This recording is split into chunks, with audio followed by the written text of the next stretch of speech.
ভাজিটি ভাজা হয়েছে চিংড়ি মাছ। কচু ফুলের ভাজা করার জন্য কাঁচা লঙ্কা আর রসুন, পেঁয়াজ, টমেটো, তেল গরম হয়েছে, সাইডে পেঁচিয়ে দিলি, তেল গরম দিলি, পেঁচিয়ে দিবি, লাড়ি দিই, পেঁয়াজটা ভাজা হোক, তারপরে কচু শাকের ফুল এর উপরে দেবো, কচু শাকের ফুল আর চিংড়ি মাছ দেবো। পেঁয়াজের উপরে লবণটা দিয়ে দিলাম,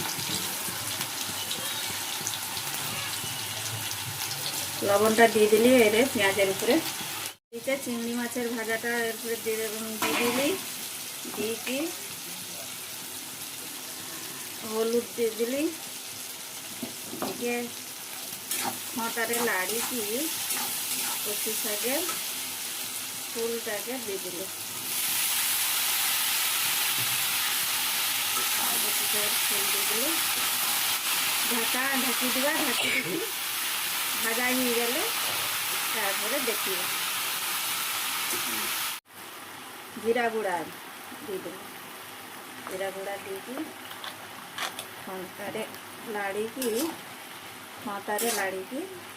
ঢাকা ঢাকি দেওয়া, খটারে লাড়িকি ঢাকাটা ঢাকি দেওয়া, আস্তে আস্তে ঢাকি ঢাকি তাকে ভাজবা।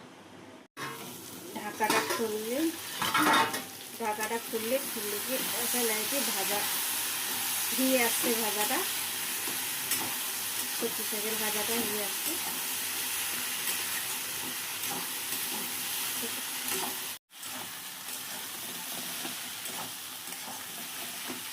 ভাজা হয়েছে, নামটি দিল, কচু শাকের ভাজা হয়েছে।